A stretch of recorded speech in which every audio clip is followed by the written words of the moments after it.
Halo teman-teman semuanya, balik lagi bersama dengan saya Deka di sini. Nah, kita udah lama banget nggak share tentang percakap peristiwa dari beberapa playlist yang udah aku dapat. Nah, ini kebetulan aku mempunyai cerita yang sangat istimewa lagi dan tentunya akan menghibur kalian semuanya. Nah, oleh karena itu aku nggak mau panjang lebar. Sekarang kita langsung masuk aja intronya dulu.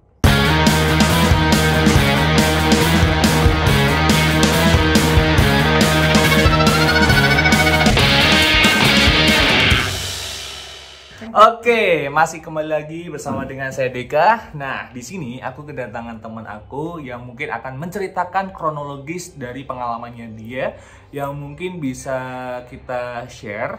Untuk itu kita langsung aja kenalan, yuk. Halo semuanya, nama gue Delsa. Apa lagi ceritanya, mau tahu soal apa nih? Banyak nih, banyak. Jadi kamu punya pengalaman hal-hal yang mungkin merasa kayak takut sendirian gitu nggak sih? Kalau takut sendirian sih, ya gue takut gelap ya.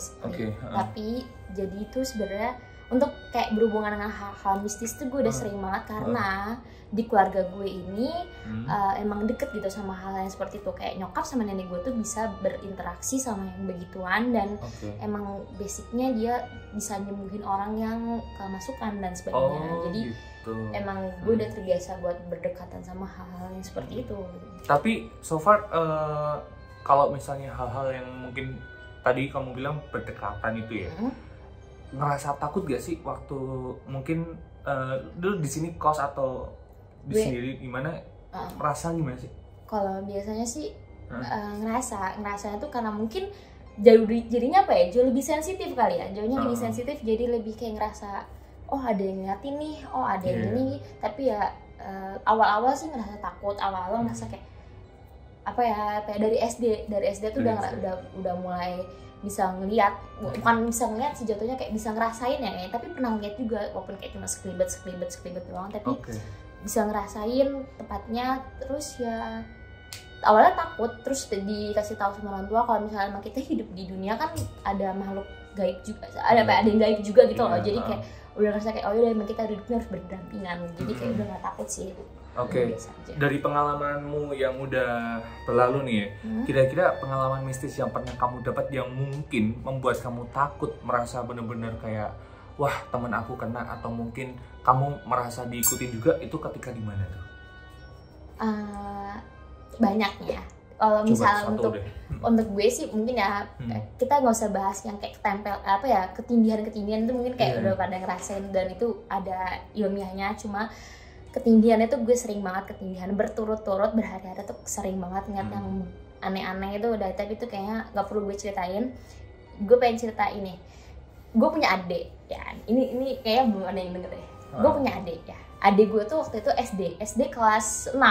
Waktu itu gue SMP kelas 8. Adik gue ini tiba-tiba sekitar 6 bulan terakhir gue mengenal dia itu, pas gue kelas 8 itu dia beda, bener-bener literally beda. Nggak cuma beda apa ya, nggak cuma beda sikapnya, tapi fisiknya juga. Maksudnya gimana? Fisiknya tuh adik gue tuh jadi hitam, bener-bener yang kulitnya tuh gelap banget. Dari awalnya? Awal tuh ya sawo matang aja biasa, tapi ini gue mikir kayak udah mungkin dia malah lebih sering aktivitas di luar kan. Mungkin mikir kayak gitu kan. Nah sampai akhirnya orang tua gue itu ngerasa nggak beres sama adik gue gara-gara adik gue ini makannya tuh jadi jauh lebih banyak. Dia tuh bisa makan 1 ekor ayam, tuh bisa 1 ekor ayam. Serius? Mohon maaf, lu berapa bersaudara gitu mungkin? 2, gue cuma punya adik gue doang. Gue sebenarnya punya adik gue doang. 8 tahun makan 1 ekor? Iya, 1 ekor ayam. 1 ekor ayam. Lambungnya luas, bukan dalam lagi. Ya. Terus? Tapi bener-bener yang kayak, terus dia kan gue sama adik gue tuh sering berantem kan. Emang literally sering berantem gitu. Cewek apa cowok? Cewek, adik gue cewek. Dan adik gue cewek gitu loh. Kita umur gue sama dia tuh beda 2 tahun lah. Sering berantem ya wajar kan, tapi ini berantemnya tuh aneh banget. Dia pernah kita berantem nih, dia nyekek gue sampai gue ngeliat mata dia tuh merah. Gak percaya, gue ngeliat mata dia merah. Dia nyekek gue sampai kayak gue udah gak bisa bernafas kayaknya. Saya kira kayak udah gue dorong dia tuh, bener-bener gue dorong kenceng karena dia lepas. Kayak kalau misalnya gue gak dorong dia, kayaknya gue udah mati kayaknya. Dia bener-bener, gue mata dia tuh merah. Itu kejadian di mana tuh? Di kamar gue waktu kita berantem. Kita berantem pernah sambil bawa pisau, pernah.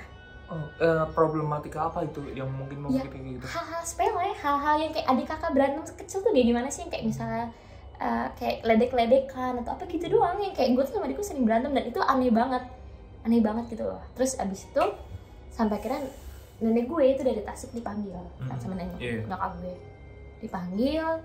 Terus akhirnya dia datang ke nenek gue, nenek gue datang. Terus nenek gue kayak di apa ya, mediasi ya jawabnya, kayak mediasi kayak di mediasinya itu jadi si setannya ini dimasukin ke tubuh nenek gue. Tapi ini nenek gue, ini adik gue, ini nyokap gue yang ngomong, yang berkomunikasi itu nyokap sama nenek gue. Tanya, beneran kamu siapa? Dia bilang ini, saya si ini, pokoknya kayak suaranya beda, suara ketawa kuntilanak. Suara ketawa kuntilanak. Dan dia bilang dia senang banget ngegangguin orang tua gue sama gue, dan dia nggak mau keluar dari tubuh adik gue. Dia nggak mau keluar dari tubuh adik gue, nggak mau sama sekali. Dia ngeledekin kayak nggak mau gitu, ketawa-tawa. Terus abis itu dia ternyata ikut dari adik gue tuh dari kamar mandi sekolah adik gue, SD gue. Dia itu adalah cewek yang ada di kamar mandi itu, dan benar adik gue tuh sempat ke kamar mandi itu. Adik gue tuh sering lama-lama di kamar mandi.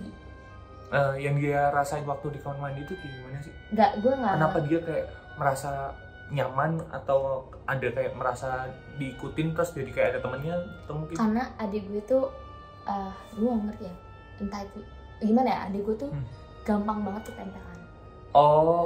Karena sering ngalamun ya? Iya kayaknya, gue gak ngerti, tapi adik gue gampang ketempelan. Sampai akhirnya jadi adik gue tuh dikasih doa-doa gitu, terus dia dikapakein gelang gitu dari kayu dari nenek gue, baru dia akhirnya udah bisa jauh-jauh dari begituan. Adik gue sebenarnya sakit-sakitan, sering banget sakit-sakitan. Dan sakitnya itu di dokter atau rumah sakit gak bisa nolongin? Basically itu penyakit biasa gitu loh, kayak panas doang, tapi tuh panasnya gak sembuh-sembuh gitu loh. Demam gitu? Tapi termasuk demam tinggi yang mungkin naik turun itu gimana? Demam tinggi terus kayak gitu. Jadi waktu dulu emang dari dulu waktu kecil sih sering sakit-sakitan. Kayaknya udah ngerti deh gue, pokoknya dari kecil tuh sering sakit-sakitan, akhirnya ganti nama pokoknya, kayak ngerti gak sih kayak sampai ganti nama gitu? Iya, sampai ganti nama adik gue tuh dulu bukan yang sekarang gitu. Dulu ada, tapi ganti nama gara-gara sering sakit-sakitan gitu. Terus udah kayak gitu, ternyata ya udah dari kamar mandi itu ternyata benar nyokap gue tuh mimpin adik gue tuh yang kecebur got gitu loh pas 6 bulan sebelumnya. Dan gue mimpi adik gue, jadi ngerti deh kayak mungkin firasat gitu. Iya kayaknya firasat deh, gue gak ngerti. Soalnya di mimpi gue pun gue tuh lagi di luar rumah nih, gue ngeliat rumah gue itu ada pintu gue, terus kayak ada kacanya, pintu gue tuh emang ada kacanya. Terus gue ngeliat adik gue tuh yang kayak gedor-gedor ini pintu gue, deh minta tolong ke gue, kayak tolong rumah gue tuh gelap. Terus tiba-tiba dia kayak naruh dia gini ke belakang. Itu mimpi gue. Sampai ya 6 bulan setelahnya ya itu adik gue ternyata kesurupan. Selama 6 bulan itu ada si tubuh si kuntilanak itu di situ. Itu SD adik gue. Serem juga sih. Tapi setelah berjalannya waktu, setelah 6 bulan selesai, bulan berikutnya gimana? Bulan berikutnya ya aman sih, karena mungkin udah dikasih gelang dari orang nenek gue kali ya. Dan sampai sekarang gelangnya itu masih? Gelangnya udah nggak ada. Dilepas waktu dia SMA. Oh, udah mulai dilepas. Tapi seusai lepas gelang itu nggak ada apa-apa? Nggak ada apa-apa. Cuma dia emang dia kan sekarang kuliah nih. Dia emang sering lihat begituan, yang skribet gitu, yang kayak waktu di rumah juga ngeliat yang kayak ada yang lewat gitu lah, biasa lah ya, lewat. Dan itu kejadiannya sama masih di rumah atau mungkin di sekolahnya juga? Di rumah, di kosan dia sekarang, di sekolahan gitu. Gitu. Mungkin karena emang sebelumnya udah sensitif ya, udah sensitif. Tapi ngomong-ngomong soal di kos, pernah nggak sih lu ngunjungin ke kosannya Dek, mungkin dia kayak merasa aneh atau beda gitu? Kalau ke kosan dia sih gue belum pernah ya, cuma jadi tuh gini sih, kalau kita tuh bisa ngerasain walaupun kita nggak di situ, ngerti gak sih? Jadi kayak gini deh contohnya, kosan adik gue tuh gue ngerasa kayak oh udah cuma ada, tapi yang kayak ya udah emang dia menempati aja gitu loh, tidak mengganggu, tidak apa-apa sama sekali. Nah tapi kalau di kosan gue tuh beda, kosan yang gue tempatin sekarang tuh beda. Bedanya tuh gini, jadi di kosan gue yang sekarang itu gue kosan di daerah Jakarta itu, jadi di sebuah gang perumahan itu, gangnya kecil, gang sempit gitu. Ada kosan tuh, cuma ada 4 kamar doang. Kamar gue tuh di bawah, nomor 2. 2 lantai. 2 lantai, nomor 2 di bawah, jadi cuma 2 gitu. Gangnya kecil itu bisa papasan motor atau mobil atau gimana? Motor tuh yang kayak ya 1 motor doang. Satu motor doang gitu? 1 motor doang. Bisa sih sebenarnya 2, cuma kayak mungkin agak lebih berdempet gitu kayak gitu. Gitu. Jadi di kosan gue tuh waktu itu gue lagi kayak kasih tahu gambarnya dulu, gambaran untuk kosannya itu gimana? Letter L atau mungkin gimana? Kosannya tuh biasa aja, kayak kosan kotak doang, cuma 4 doang, di atas 2, kotak, bawah 2. dan itu kayak bawah 2, atas 2. Iya. Pemiliknya ada tapi jauh dari kosan itu. Terpisah. Jadi kosan itu cuma 2 doang gitu lah pokoknya. Jadi bawah itu udah langsung kosan dan atas itu juga langsung kosan, nggak ada kayak untuk ruang tunggu? Nggak ada ruang tunggu, nggak ada. Gerbangnya ada cuma 1 doang gerbang. Kayak teras untuk parkiran motor gitu? Nah iya, nggak ada. Jadi gerbang tuh pas gerbang jalan 3 langkah langsung pintu kamar. Oh gitu. Terus untuk tangga kedua nih, maksudnya untuk lantai 2? Di pinggir. Di sampingnya? Ya, jadi tangganya muter gitu loh. Oh, spiral. Nah, bukan tangga yang kayak tangga spiral gitu. Jadi waktu itu gue kayak tidur. Sekitar jam berapa? Siang abis zuhur gue. Abis zuhur apa sebelum zuhur gitu. Pokoknya mendekati jam segitulah. Gue tidur kan. Lagi ngerjain tugas kan, capek, tidur. Cuma gue emang karena udah sering ketempelan, sudah sering ketindihan, jadi gue selalu diajarkan sama orang tua gue untuk sebelum tidur tuh gue kayak pakai sapu lidi tuh kayak gebrak-gebrak kasur, tuh baca doa, terus kayak baca qul auzubillahi terus kayak gitu nanti ditebarin ke tubuh gitu lah 3 kali ya gitu pokoknya, biar gue tidak mimpi buruk dan terhindar dari segala yang berhubungan dengan ketindihan, karena gue sering banget ketindihan. Terus habis itu ketindihan, sorry aku potong, ketindihan yang lu maksud kayak gimana maksudnya? Ketindihan yang gue maksud ini kayak sesak gitu? Gak cuma yang kayak sesak gak bisa gerak itu, ya sesak gak bisa gerak, tapi gue bisa ngeliat. Gue bisa ngeliat. Sebenarnya, oh ya teman-teman, kalau misalnya ketindihan itu indikatornya kayak biasanya kita nggak bisa melek ya. Tapi kenapa itu bisa melek gitu? Nah, gue bisa ngeliat. Gue baru melek, gue ngeliat. Jadi waktu kadang kita mau ngomong nggak bisa, ya, susah gitu, kayak ditekan gitu kan. Aku pernah juga soalnya. Kaku banget. Itu gue ngeliat itu, ini dia satu cerita ya, gue lagi tidur ketindihan, gue ngeliat di atas gue ada yang kayak tangannya tuh ke gini gue, terus cewek rambutnya panjang, rambutnya ke muka gue, kayak dia kayak melototin gue. Itu dari situ tuh ada dia, kalau orang kan kalau ketindihan kayak ya udah seminggu sekali atau berapa kayak besoknya tuh gue ketindihan lagi dengan hal yang beda. Gue ngeliat ular di atas tubuh gue. Terus yang minggu ketiganya ada lagi cowok pakai baju hitam, terus kayak ngeliatin gue kayak gini doang gitu. Itu berturut-turut. Jadi akhirnya kayak gue gedor-gedor gitu, nyokap gue akhirnya gue minta tolong, minta dibacain doa, gue diajarin buat ya udah kamu sebelum doa kayak gini kayak gini, dan itu gue terapin sampai sekarang buat menghindari hal seperti itu. Wih, serem juga sih. Gue bisa nggak berdoa dulu nih, terus juga kayak cowok gue kalau ngeliat tuh kayak ada aneh tuh kayak gitu, terus kayak gini-gini, terus yang kayak gini-gini, gitu gini-gini. Meskipun gitu kelihatannya aneh, tapi itu safety untuk kita sendiri. Iya betul banget. Nah, ya gak enak banget rasanya. Tapi aku pernah dengar nih, ketindihan itu biasanya kalau kita tidur di atas platform itu kayak ada apa tuh namanya, kayu yang lurus di atas kita, itu memang kita nggak boleh tidur di bawah itu. Jadi kayak di bawah cakar ayamnya itu memang sebenarnya nggak boleh, karena itu yang membuat kita kayak ketindihan. Bahkan cakar ayamnya itu biasanya untuk duduk-duduk miske gitu katanya. Yang betul. Itu mungkin membuat kita ngerasa ketindihan. Make sense sih, make sense. Soalnya emang ini aja deh, ibarat kalau misal foto kayak lo pernah nggak sih ngeliat misalnya bangunan gimana ya, cahaya matahari yang kalau ke bangunan tuh kayak ini bayangan, ini matahari. Iya. Kalau kita foto di tengah-tengah itu nggak boleh. Itu nggak boleh. Itu kayak lebih kayak apa ya? Gue ngerti pokoknya berhubungan dengan setan gimana, hal yang nggak boleh dilarang sama Islam. Iya juga sih. Aku kayak jadi kayaknya ada kayak untuk hal kayak gitu make sense sih. Gue nggak pernah baca ilmunya kayak Tapi di malam-malam gitu nggak ada apa-apa. Maksudnya di kosan kayak awal-awal pertama banget nih ya, kenalan ruangan itu gitu. Enggak sih, nggak ada apa-apa. Cuma ada ya paling ada suara berisik-berisik aja yang normal kayak ya. Tetangga kali. Ya gue mikirnya gitu, kayak bunyi kayak batu dilempar ke pintu yang kayak kayak selamat datang ibaratnya. Ya kayak udah. Karena gue di waktu di Jogja kayak gitu, yang kayak ketok-ketok kayak gitu, ya udahlah gitu. Gitu. Iya ada. Penasaran gak sih kayak waktu diketok itu lu buka pintu atau kaca? Enggak, gue gak penasaran karena itu malam hari, jadi ngapain gue buka. Gitu. Karena gue merasa kayak, itu pasti bukan manusia kayaknya, jadi kayak udah gitu. Gue mikir kayak, paling ada yang jatuh, paling ada ini. Jadi gue gak mikir kesana. Soalnya aku tuh pernah tuh, aku nginep di tempat kosan teman aku nih. Nah setelah itu kita nginepnya tuh di lokasi yang berbeda dari lokasi yang aku sekarang ini. Dan terus kita ngomong nih, kira-kira jam 11-an kita ngobrol sebelum tidur kan, kita ngobrol bukan deep talk.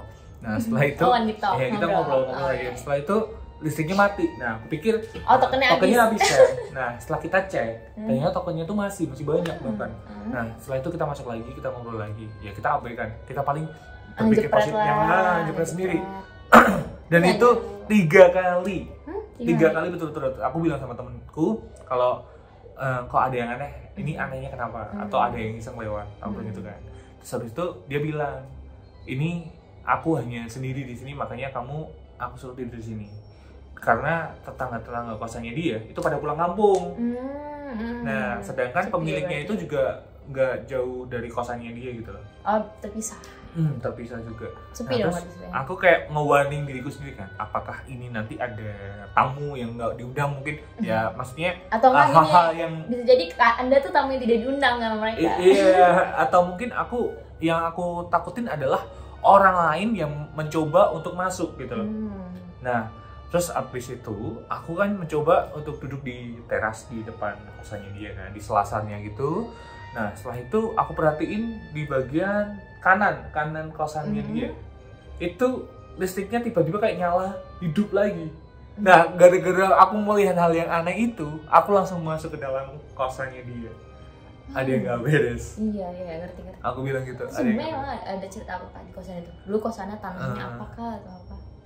Waktu itu temen aku aku pepet-pepet terus kan. Waktu itu dia masih belum speak up.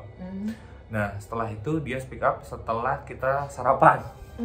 Dia baru cerita kalau di tempat dia itu sebelumnya ada yang gantung diri. Tinggalin sih, gue sih jadi dia udah kayak cabut dari kosan kayak assalamualaikum salam kayak aku langsung bener-bener kayak oh my god. Itu biasanya emang hawanya nggak enak sih, jauh lebih kayak apa ya? Kenapa maksudnya kenapa nggak cerita dari sebelumnya gitu loh, dan aku nggak ngerti apa-apa dan aku disuruh nemenin, ya ayo aja, kebetulan aku lagi free, dan terus aku disuruh nemenin dia gitu loh. Yang mana kejadian itu belum lama. Mungkin nggak bisa cerita di tempat itu gara-gara emang ada sosoknya mungkin, karena kalau kita cerita tuh dia malah datang menghadir gitu. Oh gitu. Waktu itu cerita dia lebih tertarik buat datang gitu. Karena diomongin gitu. Ya lumayan serem juga sih. Waktu itu aku bener-bener kayak astaga, kok baru cerita sih pagi ini setelah sarapan ini, kenapa nggak malam itu juga pertama gitu. Dan terakhir tuh datang gitu kayaknya. Nah temen aku tuh bilang maaf banget, soalnya aku tuh takut membuat kamu lebih kayak merinding atau gimana, dan kamu tidurnya nyenyak gitu loh. Oke lah ya, mungkin. Terus dia bilang kalau jangan kapok-kapoknya kalau misalnya main di tempat aku. Kalau misalnya kamu kapok, mungkin aku bakalan pindah kawasan atau mungkin di mana dia mungkin membuat nyaman juga untuk main di sini. Pindah sih, harus pindah sih, hawanya udah gak enak. Iya sih, oke. Ya, mungkin sedikit cerita dari aku dan Delsa. Untuk itu, terima kasih banget ya sudah menonton video ini sampai akhir. Dan jangan lupa untuk like, comment, dan subscribe. See you, bye-bye.